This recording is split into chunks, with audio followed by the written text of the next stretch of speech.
Hello and welcome into episode number 8 of Ryan and Megan, the podcast. We are two traveling physical therapists who have been traveling since 2020. Currently, we are at our Sticks and Bricks home in our tax home, but today we're going to be talking about our plans for our next travel assignment because it's coming up quick. It is coming up quick.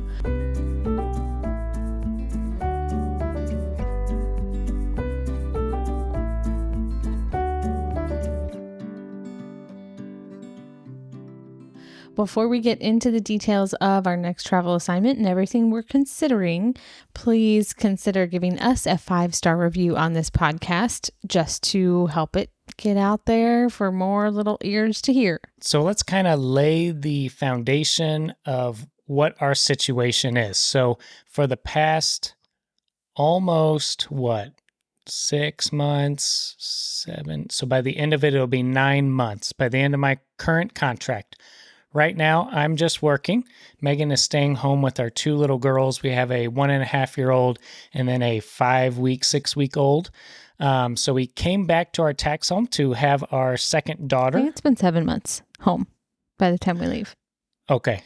No, because I've done 3 contracts. Here? I think so. Because you started on May 1st. Oh, yeah. You're right. So June, July, it'll be about August, September, 6 October, months. November. About 6 months home. Yeah. Okay. Yeah, I've done about 2 contracts that have, both of them were kind of extended because we took some time off in between. Where was I? So we came back home to our tax home to have our daughter Lainey, welcome her into the world. And then the plan really was that we'd like to stay home for about 6 months because we have a lot of different doctor's appointments with her to go to. Family loves seeing a brand new baby. And that was So kind of 6 months our plan. After her being born, we wanted to stay home. And last time it worked out for us. So this time we were just kind of like, yeah, that's what we're going to do. This time it's not working out like that. Yeah. So much. we had, at the end of my first contract, so about 3 months, we would have been 2 weeks away from Lainey's birth. And I was talking to the company I'm currently working for or the home health company, and they were really asking if I could stay for 6 months. Mm-hmm. And I was like, yes, I'll stay for 6 months. I'll sign on. This is like one of those opportunities where we can take advantage of it. And I enjoy working for this home health company back home. Mm-hmm. And so that was all going through. We were getting the contract negotiations kind of set up. But during that process, in like a 1-week span, they hired on like 2 different therapists. Well, then their need for therapists really lessened. And so they said, well, we can only extend for 3 months. And that was even iffy. And at that point, we were just like, we just need to be home because we're about to have a baby and we need some kind of work. Mm-hmm. Gosh, if you could have signed that contract 1 week earlier, it would have been a whole different story. And we're actually kind of surprised that the company hired on so many therapists because we've worked with this company like a year ago or a year and a half ago when we had Reagan and they had openings, and then we came back home and they still had openings. And so we don't really know what changed for them to be able to like fill all of those open positions and no longer need travelers. But that is, it's part of the lifestyle. It's part of the life. Yeah. That's definitely part of the lifestyle as a traveler. You just don't know, they're bringing you in because they need you there for a short time, but they're really wanting to hire permanent staff. Mm-hmm. I think sometimes people believe that travel jobs are like separate than normal permanent therapist jobs, but they're not. They're the exact same position. They're trying to hire someone there to stay there for a little while. They don't want just constant travelers. And so this company had a lot of open positions. And so we felt pretty good about it. I mean, I will have worked for this for this home health company for a total of like over a year and a half. Mm-hmm. And that's just through travel contracts of coming here and going. But and you've been working for like 3 years. So it's like half of your career. I know. Yeah, it's crazy. And but they ended up hiring, I believe, a total of, now this is a big home health company, so you got to understand there's multiple regions in St. Louis, but they hired on like 4 full-time PTs in like a matter of like a month. It was crazy. Yeah. So good for them. I'm Yeah. happy for them. I still love working with them. They're a great contact. They're always someone who I will reach out to when we try to come back home. But that has, as travel will, made us have to make a decision and have to make us flexible. And really, maybe you can speak into how travel, you have to be really flexible because this is kind of what you're signing up for. Yeah. Yeah, you're definitely signing up for not knowing what is coming next, not knowing what your life is going to look like in 3 months. And that is part of the deal. And, there's payoffs to not knowing because you could end up in an awesome spot. But that does mean kind of we're in the position with our 2 kids now to decide, are we actually like taking travel for what it's worth at face value, the pros and the cons, and this situation that we're in right now, and going to go for it. And we are. That's the plan right now. Yeah. So when they said they wouldn't extend me again, because I asked just to be sure, and they said, no, we just don't have room for you. Then that started our search. And we're about 5 to 6 weeks out from my current contract ending here in St. Louis. Yeah, so we knew they weren't going to re-up, and we wanted to get on the ball looking because we didn't want to have a huge gap just with, our brand new kiddos and juggling the family life. I would say even when it was just you and I traveling, we would typically start looking about a month out from the end of our contract. I wouldn't say we would always signed that early, but we would start our look. We would start searching and start going down different paths, I would say, because a lot of times if you're going somewhere where you need to go through the licensing process, you might want to start that. You just want to see what jobs are available in case you need to pivot. But, some of those we waited till close up to the end before we could sign. Or maybe the job was needing us too soon and we were like, well, we can't get there for another month. But I would say we started our process always about a month out. At least, yeah. And I think with kids now, what you were saying was, I think it's even more important because we want to try to be ahead of it. You want as much predictability as you can get, even though you can't predict really any of it. So we were in the position of look for travel contracts. So we reached out to our recruiters to say, hey, we are still looking for another contract, but in the St. Louis area, because our goal was still to be here another 3 months to reach that 6-month postpartum or 6-month birthday mark. And unfortunately, there weren't very many options in the St. Louis area, and that happens. It happens. It ebbs and flows. A little odd because, it wasn't too long ago when I wasn't sure if we were going to be re-upped before we had the baby that I checked, and it seemed like there was a lot more options. But options come, people fill them, and then they disappear. And so when we looked this time, there was a few different places, like in inpatient and outpatient. Outpatient was really, but all the jobs were really specific. So sometimes this happens. You'll have a travel job that's like, hey, we need an outpatient therapist. I don't mind working outpatient, but they were wanting 2+ years of sports specific PT. And there's not too many people who have that specificity and are a traveler. So I didn't meet those requirements. Or I had a few of one of the hospitals here, which I won't name names, they're starting to put a 50-mile rule on it. So if your tax home is within 50 miles of their hospital, then they won't sign you on as a traveler. They're trying to coast you into being a full-time employee or PRN. And that's an interesting move that the hospital at this point is making. And just keep in your mind, it's not any legal rule that's out there according to the IRS or anything. It's just the hospital saying, we don't want to hire you. So yeah, I guess if you're seeing any of those jobs, it could still be worth a shot, because if they're not getting them filled, then they might be desperate enough. Yeah, but I think what happened was when COVID happened, they laid off all these nurses, and then the nurses were like, well, I'll go travel and make 4 times as much as I'm making as a staff nurse.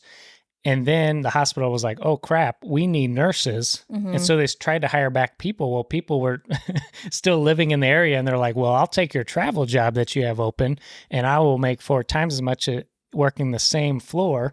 And then they just never came back as permanent employees. They just always traveled, but they were living in the same area. So they're trying to find ways that they can reroute that. Yeah. Yeah. Okay, so we knew there weren't very many job options in the St. Louis area. Kind of as a last ditch effort, we looked on like Indeed at like regular jobs ourselves to see if we could piece together some PRN work for Ryan, to see if, maybe it would just be one company PRN, or it would be a couple, piecing that together and getting full-time hours.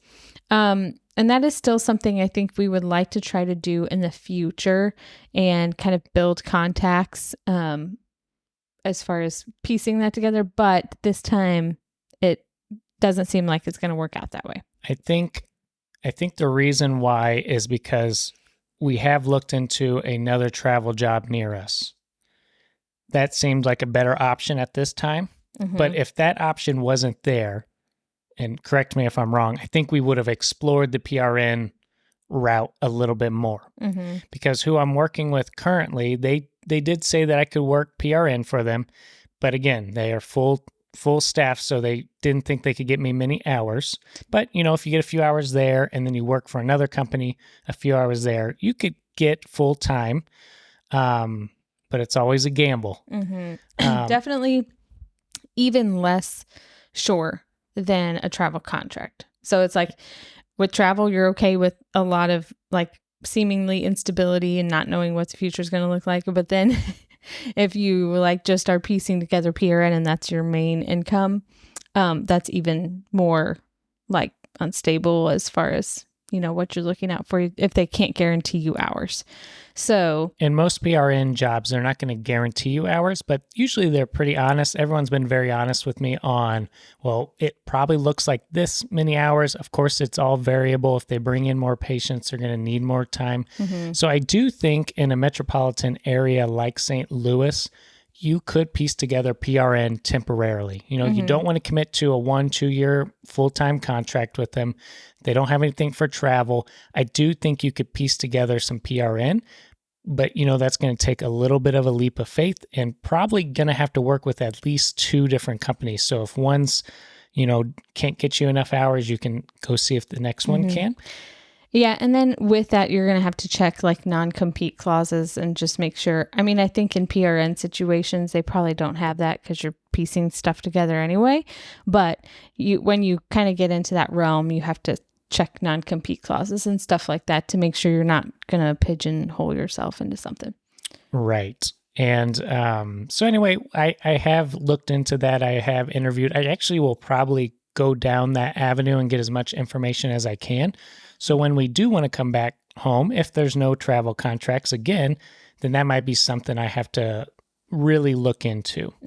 The other thing I'm looking into is getting my Illinois license.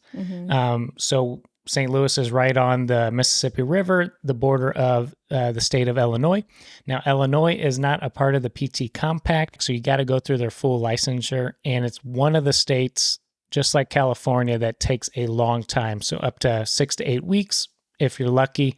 So again, the turnaround time to get that state license, I should have done this a long time ago, but we're close enough. They're close enough to St. Louis that could open up some options near home, I would say. Not where we could, our tax home. Not in our tax home where we could stay in our sticks and bricks, but near home. Right. And that would be good. The other thing we looked at was one of my recruiters did have a skilled nursing facility in town that I could go work at.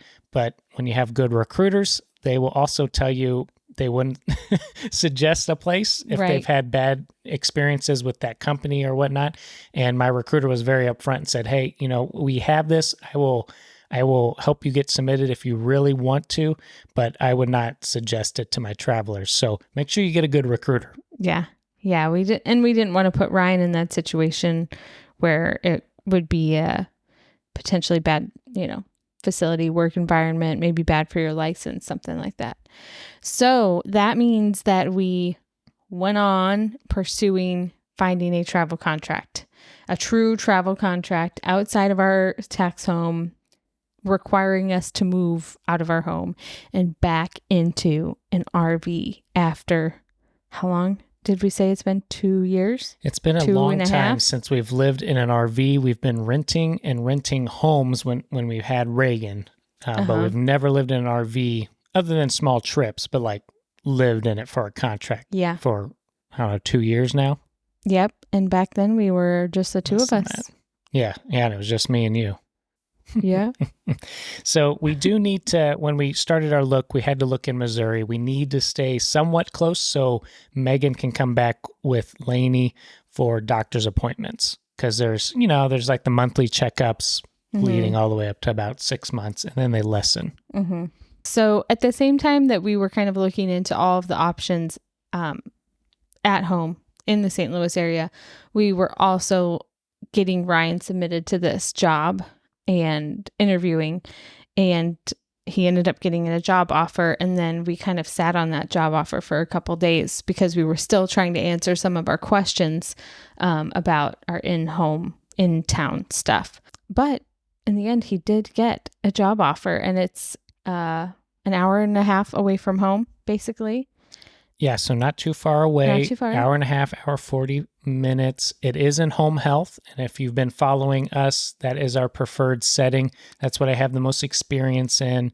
The interview sounded really good from you relaying it to me as far as, a good company to work for. You've worked with the EMR before. Yep, the documentation system I'm very familiar with, which they like and I like because it's a little less learning, so I can get kind of ramped up to speed. Some people really like a long orientation.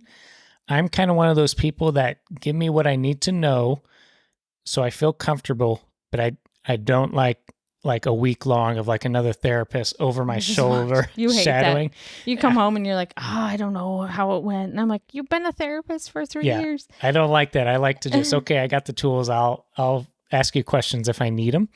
So it sounds like the orientation, when I ask the details of how it would go, that it's pretty flexible and I can kind of tell them what I need. Yeah. So it seems like a really great option. But it is kind of scary because we were totally not planning on leaving our Sticks and Breaks home this early. Yeah, no, we're both kind of shell shocked, I think, still. And like processing, part of what we're going to do today is just kind of talk through like what we think we are going to have to prepare in order to get back in the RV and live in it with a family and winter RV. So that's the other thing. Since we are still in Missouri, we're in the Midwest, and my contract will start in November. Yes. Be November, December, January, February. So like we are going right into winter. And something before we kind of discuss all of those things, something else that we were doing at the same time as looking for the home jobs, looking for the travel jobs, is looking for RV parks. So when he got submitted, or even before he got submitted to this job, we like scoured the town just to look and make sure there was going to be a place to stay. We contacted the place. We talked to them on the phone and kind of got all of that arranged so that we knew if this job does work out, our housing is also going to work out. So that's an important part of having an RV and having an RV through the winter when you're considering a new job. And there's a little bit different pressure on us because since we did buy this new RV and we bought a new truck, there's like this push of we have to live in that because we're making payments on it. To where when we had Big Betty and it was paid off, we could be flexible. We could leave her home. We could rent a home. So this is like the first time we feel a little pressure, like we gotta live in it. And we want to. We want to, we want to start that and kind of build it kind of eliminates that other option of saying like, oh, I guess we can just leave the RV this time. Now, when we go to find an RV park, we don't do anything special. I know we have people ask us like, well, what websites do you look on? All that. We legitimately just Google RV park. Yeah, and I usually Google campground first because campgrounds are like a nice environment. Usually there's a little bit more space. It's kind of more recreational. And if we can find a campground to stay at with a decent price for a monthly rent, then that's what we'll do. And then if you can't find a campground, you kind of search RV park on your next search term and see if they have any openings. Yeah, the only thing about the campground search you want to be careful about is a like state park campground or a true like kind of state run campground, or even just some private campgrounds. They won't let you do monthly stays. And so you want to check that because like a state park, they're going to have a 15-day maximum.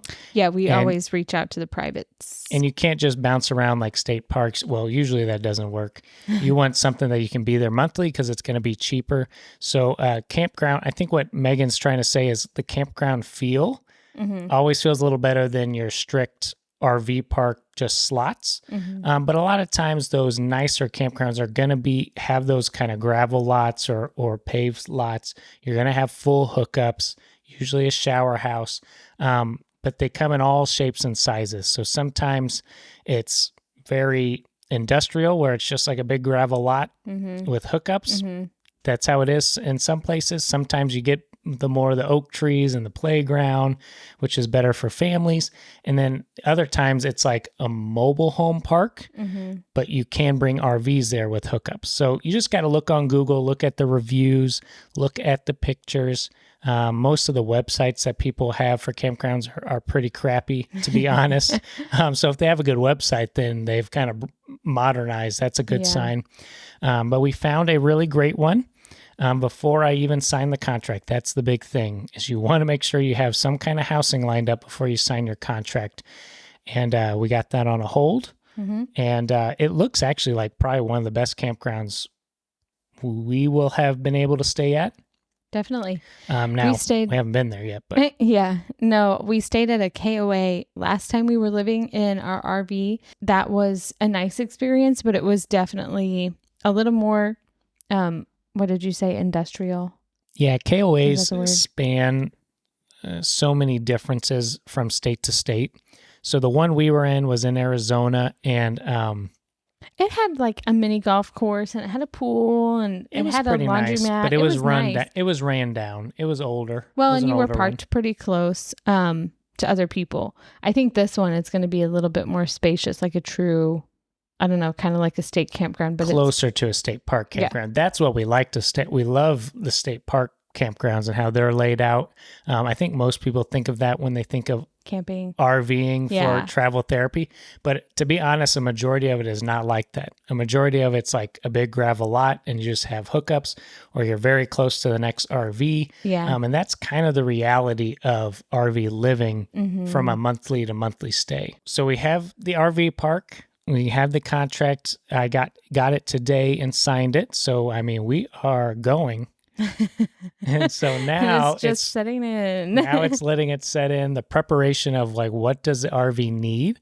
Because we haven't lived in it full time. We've camped in it, but we haven't lived in it full time. And when you live in something full time, there's like organizational stuff. There's like bins you got to buy. There's, does this work better? Does this space need to change to this? And so there's going to be like a little rough patch, I think, when we first get in there. But I think all the suggestions that I've heard from other RVers and even from our own RVing experience, don't go out and buy a bunch of stuff before you're in there. It's better to just get in there with the minimal amount of things. And then as you go through life and you're like, hey, it'd be really nice to have a square bin here, or it'd be really nice to have a rug here, then go out and buy it when there's the need that crops up. Yeah. So I think the first obstacle we're kind of thinking about is the fact that we're going to be camping through the winter, and our main concern isn't really keeping the inside warm. We have electric heaters that we can bring that we know do really well, and then obviously using propane or our own electric heater for the whole RV. Don't we have that option, electric? Yeah, and propane? we have our propane furnace on the RV. That'll do fine. It's ducted throughout the RV. The keeping the actual RV warm is usually never the issue. Concern. Yeah, more of the concern is like the undercarriage of the RV, where you have your exposed water pipes and water and sewage holding tanks that you don't want to freeze, because then you end up with leaks and lots of issues. And really on our RV, it's not exposed. So it is all closed, but it's not that insulated. So And then you have to think about like being closer to the ground where the ground is cold and wind coming down through between the ground and your RV. Our RV is one of those whole marketing schemes where they say it's a 4-seasoned RV. That doesn't mean much. It means, yes, the bottom's enclosed and there's a few other bells and whistles, but it's not necessarily meant for a really hard, cold winter. And so there's some things you have to do to kind of help out the RV. Mm-hmm. And that's for any RV, really. One of those things is we're probably going to have to skirt the bottom of it because when wind blows underneath that RV, it just keeps it really cold. And again, under the enclosed part is where all of our water pipes are. And you're worried about those, freezing and busting. Mm-hmm. And then you having a big issue. So we're probably going to have to skirt the RV, or at least we think so. And we're not professionally skirting the RV because that's a lot of money. Oh my gosh, it's so much money. It's like thousands of dollars. So a couple cheap options we've thought about for skirting the RV. And we thought about this when we were in Montana, I think, because we had a cold snap before we left. But one of them is like buying hay bales and lining the outside of your RV so that the wind can't get through that. And then another one is like a foam board that you put on the side of the RV. And yeah, like the cheap option most people do are buying the styrofoam boards, and then you just create a wall, a barrier from your wind. RV down to the ground, and it just blocks the wind out and helps keep that space underneath a lot warmer. Mm-hmm. It's very similar to if you've ever been hammocking. And you're hammocking and like a cool breeze comes under your hammock and then your butt's really cold. It's like exactly like that, but for an RV. And so you just need one of those nice hammock blankets that go under it to insulate it. Right. So that's our main concern with the winter RVing. Also like your spigot pipes freezing. So you just buy like what they call heat tape, which is not tape. Because I was always confused about that, but they call it heat tape, and to wrap your you hoses. wrap your hoses with that, so it's connected to an electric power outlet, and it stays warm and keeps everything else warm. Also, you want to be concerned, or you want to consider your sewage connection. You don't want that to freeze, because if that freezes, then you can't empty the sewage that's still in your RV, and that's a real conundrum. You have a poopsicle. You don't want that. You don't want a poopsicle.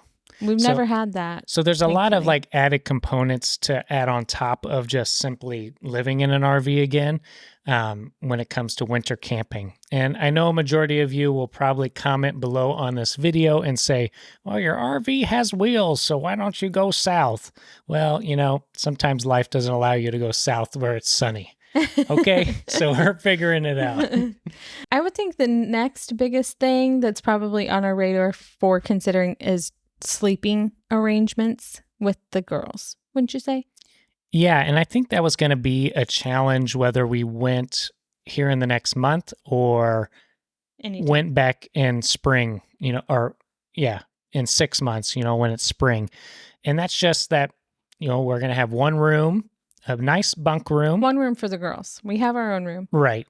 But a nice bunk room for the girls, and just how that's going to work out. They're both under 2. They're both in a crib right now. Well, Lainey's so small, she's in a bassinet in our room. Mm-hmm. And so just figuring out we'll have 2 pack and plays. Will Reagan be old enough to sleep on one of the bunks? Mm-hmm. The lower bunk, obviously. And just kind of figuring out the sleeping arrangement. And the bassinet is not going to fit in the RV because usually this is the case for most bassinets. The base of support is so wide so that it's nice and sturdy up top. That doesn't really work with RVs when their mattress, like the main bedroom bed, the mattress is sitting on a platform that goes all the way down to the ground. So it's not like an actual mattress with feet, and then the prongs can go in between the feet. It's just like one big block. And just the space between the bed and the wall is like not 1 very foot. Wide. You're shimmy across over to it or just dive into bed. Yeah. So small spaces, which is what you get with RV living. And then you got to kind of figure out how to adapt that. And so we're going to be probably thinking about that a lot before we actually go, just to kind of think of what's going to be coming up. And trying to establish good sleep habits so that maybe, Lainey can sleep overnight in the bunk room with Reagan if her sleep gets good enough. And it's pretty good now. I think it's on track for that. But nap times will be different because they'll have different nap schedules for a while, as Reagan is only on one nap in the middle of the day and Lainey's going to have a few naps throughout the day for quite a while. And that's not as big of a deal, honestly, because I can keep her, out with me. But those are some sleep considerations. Right. As you can see, there's going to be a lot of brainstorming, pivoting, testing something out. If it doesn't work, then coming back to the drawing board. Mm-hmm. And I think that's really, it seems amplified now as travelers with kids. And I think it is amplified. But I think even as just normal travelers, you're going to have things that you try and they just don't work, but know that you can pivot, you can change course, and it's going to be okay. And you just got to kind of keep an attitude. I think we need like a shirt or a hat with the word pivot on it. You just you need to keep the attitude of, I can do this. And just problem solving. That's all this is. It's problem solving. And really, you would be problem solving whether you were away for a travel contract or if you were at home working a normal permanent job. We always are problem solving. It just is a lot more heightened when we're in a strange place, in a new home, because there's a lot of other change around us. Yeah. I think the other big thing, and I hadn't thought about it until now, that I want to consider with moving into the RV is our overall attitude as a family and like feel with moving and doing all this crazy stuff, because I want the girls to feel confident.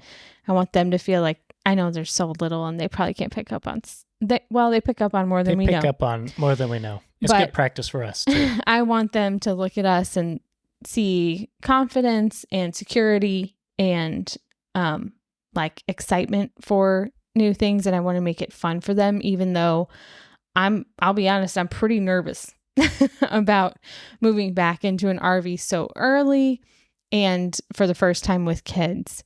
And it's just going to be interesting, and I'm most nervous about it, I think, because now we're a family. I knew before when it was just us, we'll survive and be fine, but we're responsible for more than just us now.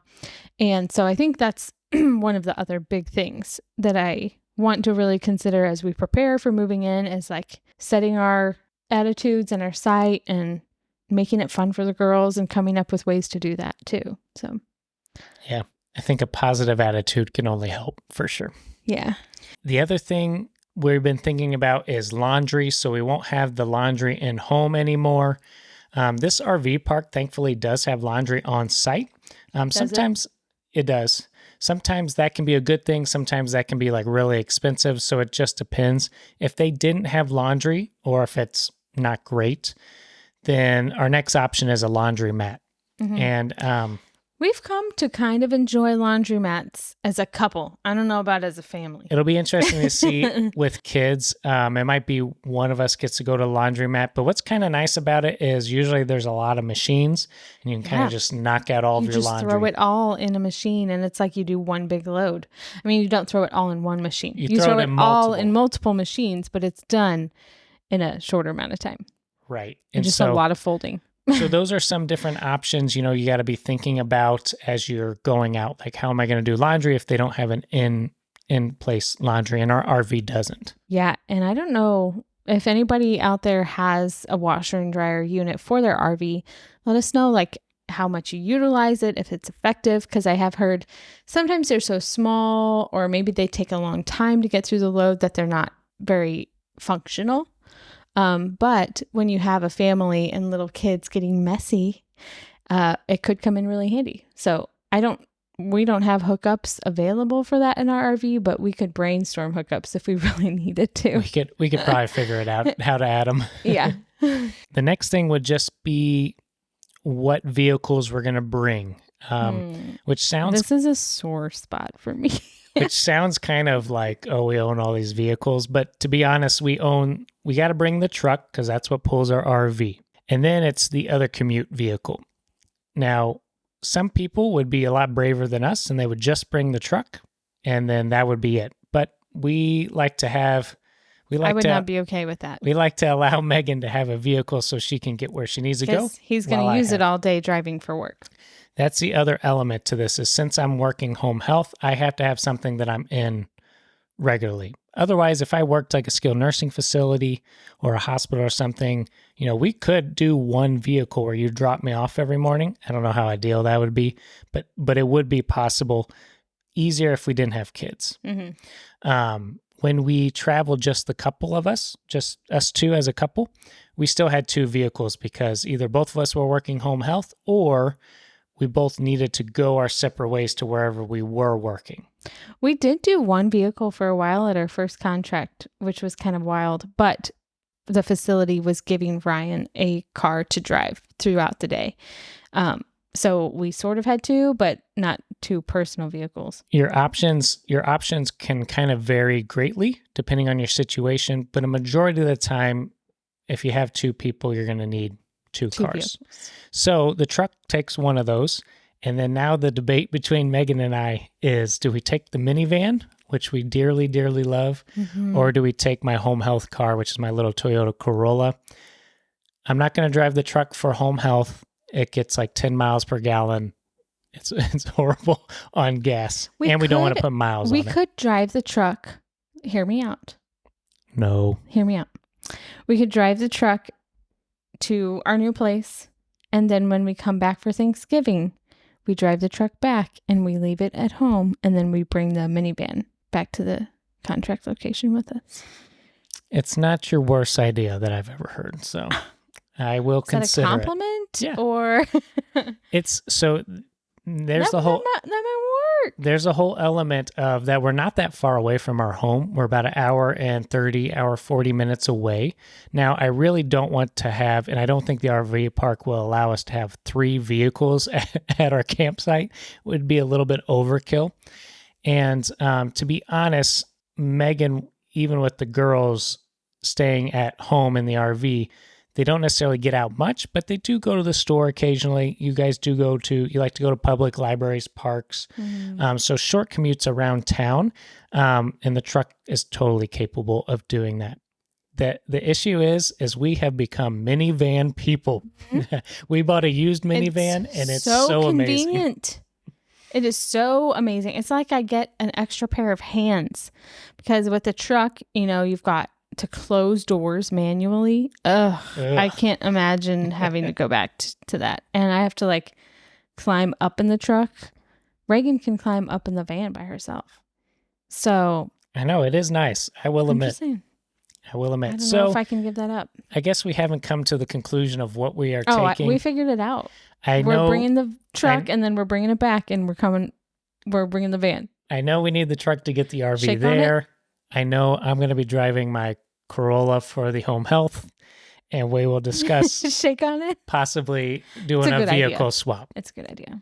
Some other kind of RV things would be cooking. We're obviously going to have a smaller kitchen. Yeah. RV cooking's a little different. The RV stove is different. Been a while since I've done that too. The refrigerator in the RV is way smaller than our residential refrigerator. So just figuring out that. We do have an outdoor kitchen in this RV, which I keep forgetting about because we didn't have that in Big Betty. So we could, we talked about before, now we have a beverage fridge at our house and we have our fridge that we use in the kitchen.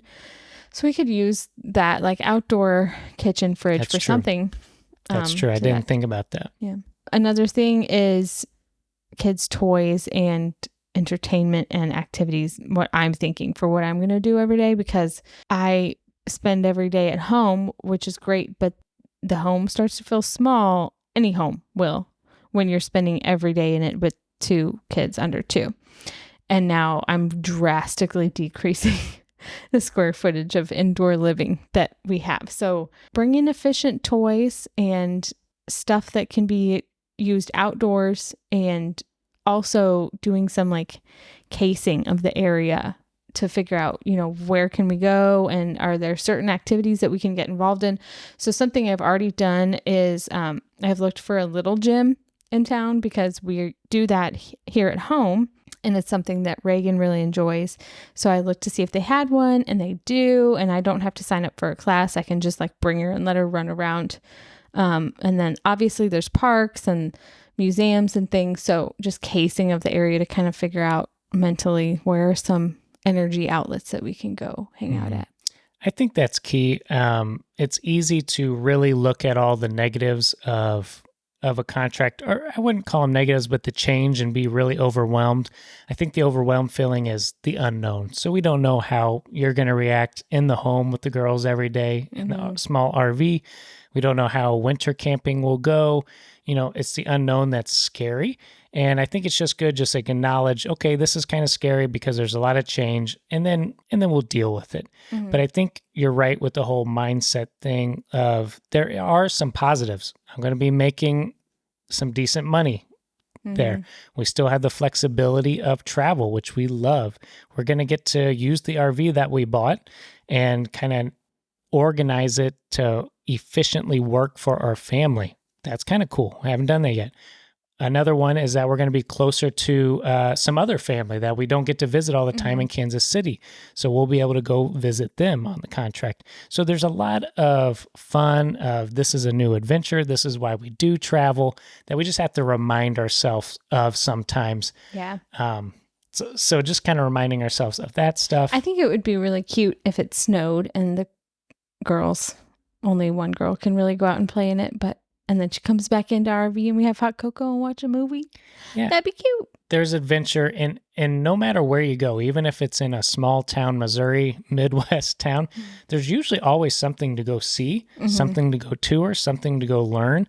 It's actually been really surprising our time traveling of places we would never have thought about going to because they're not the big national parks or the big cities. And they really can surprise you, and you learn a lot from them. And it's really cool. And that's part of the reason we do this. It is good to remind ourselves of that, especially in the middle of figuring all the stuff out. Is there anything else that's on top of your mind or on your list of, since we are taking this travel contract away from our Sticks and Bricks home?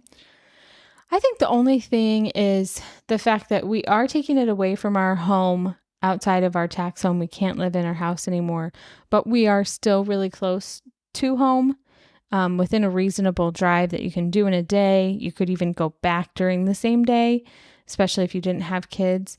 So I'm interested to see how that's going to work out because I will be coming back into town for different doctor's appointments and holidays and maybe staying over weekends, and Ryan might be coming later or coming and going. So I'm not really sure what that's going to look like. It's nice that we have that flexibility. I'm not sure what that looks like for the girls, if that's going to be too much like change going back and forth, but it's an option of where we're going to be able to spend our time. If something were to go wrong in the RV and we needed to come back here, we could. So it's going to be a nice contract to try things out with. Definitely. I think so. Well, we will keep you guys updated on how it's going, all the good, the bad, and the ugly. You'll probably hear a lot of it in our next section, our next segment, which is what's been good, what's been poopy. Yeah. But before we go into that segment, please consider emailing us at ryanandmegano'Rear@gmail.com for some recruiter recommendations. If you are looking to travel and you want some trusted recruiters, we would love to share them with you. So send us an email or go down to the link in the description. It should be there as well. Yep, that link will take you to a simple form. Fill it out so we know a little bit more about you so we can pair you with the recruiters we personally use and trust. All right, what's been good is that we just put up our new outdoor table and chair. I should have gone first.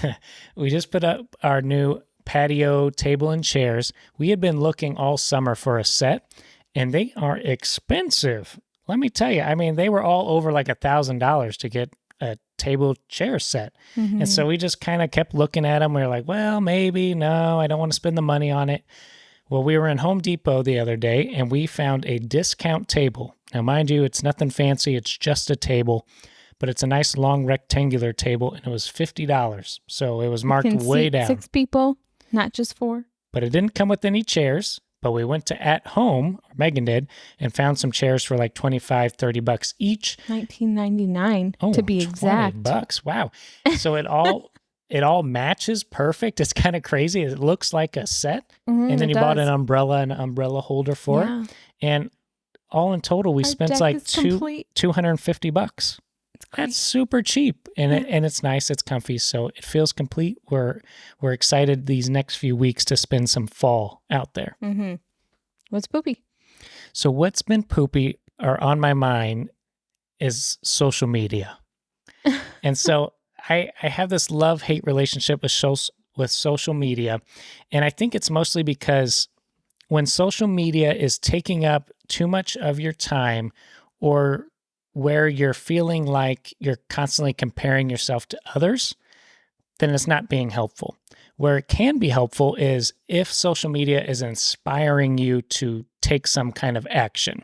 If all you're doing is consuming social media and then that's consuming you, I don't find it helpful. And so I really try to, and it's kind of funny because we post on social media. We're kind of a social media presence in the travel therapy world. But a lot of times I post and ghost and I don't look at it too much, because if I consume too much, sometimes it can consume me, comparing to others, feeling like I just am not doing enough for the age I'm at and for the accomplishments I'm trying to do, because I'm comparing myself to other people. And we get to, with social media and the internet, it's awesome. We get to look at all these experts and like the extraordinary people.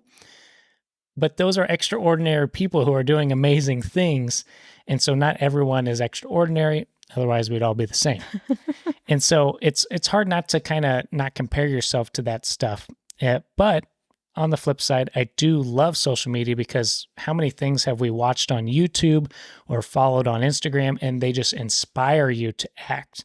And so I think that's like the balance I'm trying to find, not to get all down in the dumps and the poopy feeling of like I'm not doing enough, but to consume enough that it leads me and inspires me to action of, renovating an RV, going out and doing travel therapy, some of the stuff that we have done, and it's really changed our lives. And then once it goes past that, then block it out. It takes a lot to regulate social media, and I'm an adult. That's a deep poopy. Yeah. Social media. Poopy. No, that's a really great point. You want to, I think, in any time, make sure you are ruling over things and they're not ruling over you. So, Megan, what's been good? I'm just going to bring it back to the basic weather. You a weather gal. I'm a weather lady. I'm just really excited for temperatures to drop. We've been having some cool mornings, which is nice, but then it gets up to 90 during the day, which is kind of what the rest of the country does that we've liked when we travel. We love when the temperatures drop in the evening and overnight, and then during the day it still warms up, because over the summer here in Missouri, that does not happen. It just stays really, really, really hot all day and all night, because the humidity never lets up, and then it's just stuck there in the air. So we've had some nice weeks, but now it's going to drop down into like 70s as a high. So that's exciting. That's awesome. Fall weather. What's been poopy is the mosquitoes are still around. So yeah, they keep hanging around. We've got all this nice like patio stuff out. We're ready to enjoy it, and they're still there. So I think they're going to die in the next couple of days, though, because I hope so. The lows. Well, awesome. Well, thank you for listening in. Hopefully this was helpful, or just kind of keep up with us in our lifestyle and what is going through our mind as we enter into this next chapter of our travel careers, as we take a travel assignment in our home state, but a little bit away from where our house is. Yeah. All right. Thanks for listening. Well, until next time, see ya.